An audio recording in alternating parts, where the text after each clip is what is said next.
السلام علیکم ورحمۃ اللہ۔ ہم قرآن کریم پڑھنا سیکھ رہے ہیں اور قرآن کریم کے اندر ہماری سورۃ تکویر چل رہی ہے، یعنی اذا الشمس کورت کی صورت۔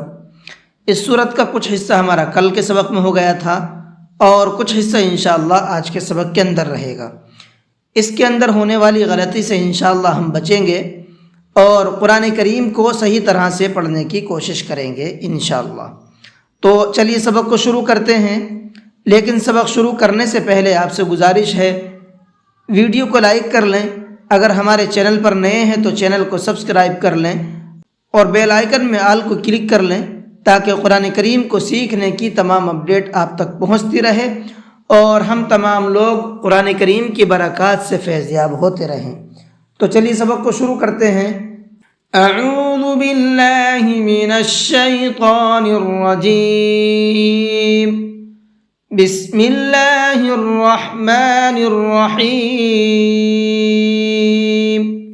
علمت نفس ما احضرت، نفس سین کے اوپر تنوین ہے اور تنوین کے بعد میں میم ہے۔ تنوین کے بعد میں جب میم آتا ہے تو اس میم کے اندر غنہ کر کے پڑھتے ہیں۔ کیسے؟ نفس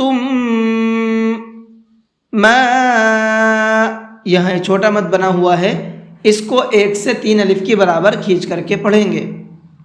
احضرت، ضاد کو مبھر کے پڑھیں گے اور را کو بھی مبھر کے پڑھیں گے۔ احضرت، اس طرح سے۔ فلا اقسم بالخنس، اقسم، قاف کو پر کر کے بھی پڑھیں گے اور ساتھ ساتھ اس کے اندر قلقلہ کریں گے، یعنی ہلکا سا آواز کو ڈبل کر کے پڑھیں گے، اس لیے کہ قاف ساکن ہے اور حروف قلقلہ میں سے بھی ہے۔ حروف قلقلہ میں قلقلہ کی شرط یہی ہے کہ وہ ساکن ہونا چاہیے۔ بالخنس، خا کو پر کر کے پڑھیں گے اور نون کے اوپر تشدید ہے تو غنہ کر کے پڑھیں گے۔ الجوار الکنس، اب دیکھیے الف سے ہم نے آیت کو شروع کیا ہے، تو الف جب شروع میں آتا ہے تو میں نے پہلے بھی یہ بات بتائی تھی، وہ الف پھر حمزہ بن جاتا ہے، تو اس کو پڑھیں گے اب ہم حمزہ لام زبر ال، الجوار الکنس، نون کے اوپر یہاں بھی تشدید ہے، اس کے اندر بھی غنہ کریں گے۔ واللیل اذا عسعس، اذا عسعس، دونوں جگہ پر عین ہے اور عین صاف طور سے ادا ہونا چاہیے، عس عس، اس طرح سے پڑھنا ہے۔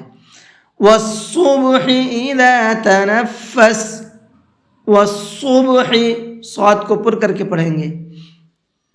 انہ لقول رسول کریم، انہ، نون کے اوپر تشدید ہے تو یہاں بھی غنہ کریں گے۔ رسول، لام کے نیچے تنوین ہے اور تنوین کے بعد میں کاف ہے، کاف اخفا کے حرفوں میں سے ہے تو یہاں تنوین کے اندر اخفا کر کے پڑھیں گے، ناک میں آواز کو چھپا کر کے پڑھیں گے۔ کیسے؟ رسول، اس طرح سے۔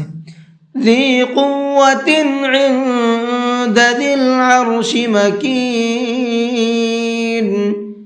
قوت، تا کے نیچے تنوین ہے اور تنوین کے بعد میں عین ہے، عین اظہار کے حرفوں میں سے ہے تو اس تنوین کے اندر اظہار کر کے پڑھیں گے، صاف صاف پڑھیں گے۔ عند، اس نون کے اندر اخفا کریں گے، اس لیے کہ نون ساکن کے بعد میں دال ہے اور دال اخفا کے حرفوں میں سے ہے تو یہاں نون ساکن کے اندر اخفا کر کے پڑھیں گے۔